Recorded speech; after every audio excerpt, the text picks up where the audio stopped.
Those that know my mother well know that she has a famous saying, a bar mitzvah is like Pesach. It comes whether you're ready or not. I can definitely say I'm not. 13 years and it still caught me by surprise. But when I'm not going to tell you how long ago it was, but I can safely say it was within the last 24 hours.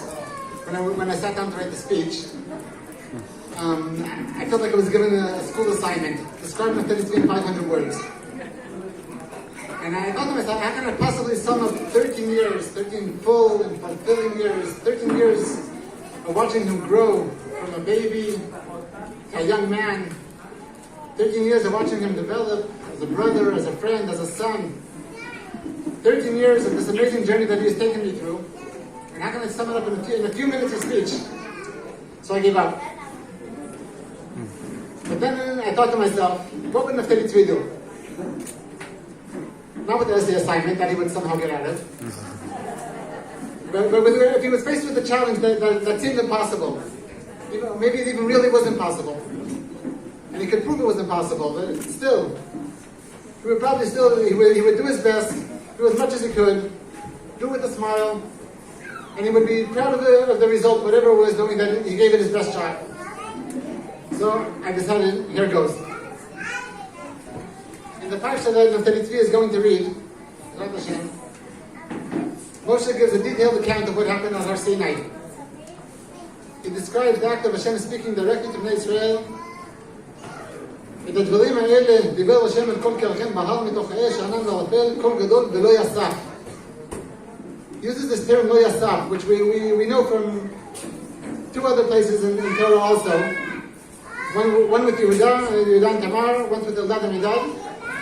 And every time this term appears, the Mefarshim have the same debate, how to explain it. And they bring two options. One option is V'lo Yasaf, that it didn't continue. Yasaf from the Shorsh Hosif. Lo Hosif, it didn't continue. It was a one-time thing. It happened and that was it. That was the end of it. And then always the Mefarshim say, or maybe a different option, a different explanation. V'lo Yasaf from the word Sof. Lo Sof. It didn't end. It continued without end. Continues and continues forever. And it always seems to me, how can they always seem to bring two completely opposite, contradictory explanations, and every single time they bring, it's either this or this, and they leave it at that. So without going into how to explain the other two instances, I just want to offer this explanation for our parsha. The Kol Gadol V'lo Yasaf. Both options are true. Hashem spoke, but it is up to us to decide if that speech was a one-time thing, if we heard it one time, or if we hear it continuously.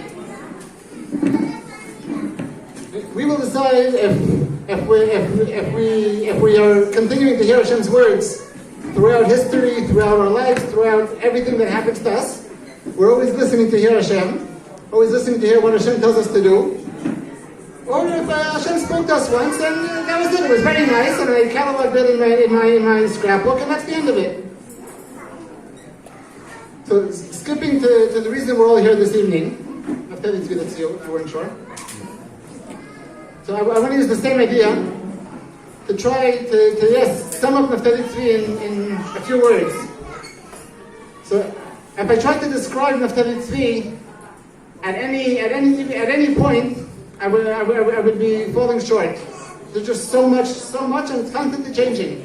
It's constantly improving and constantly growing. But if there's one term I can use to describe him, it's Lo Yasaf. But Lo Yasaf in the meaning of Lo Pasak, that it continues and it's constantly changing and constantly evolving and constantly appearing again, and every time we look, it's there again, and it's a little bit different. I'm constantly surprised every time I look at him. There's always something new. I've watched him grow over the years, and more easily. It's just been happening faster. Grow physically. He's going to overtake me soon. But I've watched him grow in Midos and Torah. I've seen him just in the last few months how he started to learn more and more in his own free time, something that he didn't used to do. He has a chavrusa on Shabbos that he learns with. He joined the Daf Yomi Shir. More and more, he's evolving. He's growing. I watched him grow as a friend. He's matured. As a brother, he's evolved from arguing over the seats at the Shabbos table to being the one who will sit anywhere as long as he makes somebody happy. He's always lo pasak. There's always something new, something he does better. And as good as he thought he was, you turn around and it's even better. So I watched him grow in many ways, but most of all, I watched him grow as a son.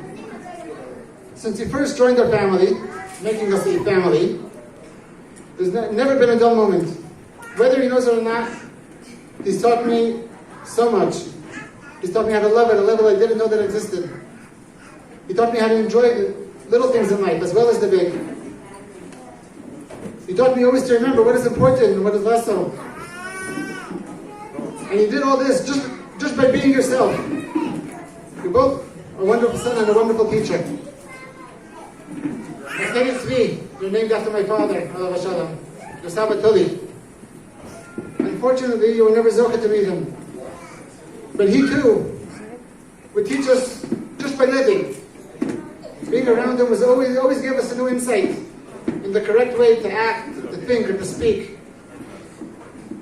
I'm glad that this quality transferred to you. I hope you understand my English. We're all very proud of you, and I know that he would have been proud of you too if he was here.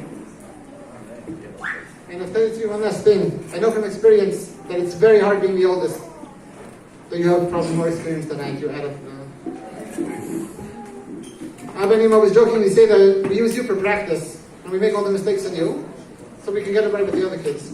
And often you're expected to let the little ones have their way, which you do wonderfully, or you have to wait indefinitely sometimes for attention when someone younger needs theirs. And I wanted to tell you that Abba, that Ima and myself are very proud of you. And we're always constantly thanking Hashem for giving us such an amazing boy. May you continue to bring nachat to us, to everyone that knows you. And you continue to grow in all ways. Continue to learn from everyone and to teach everyone in your special way. Just may you continue to be you. Mazel tov.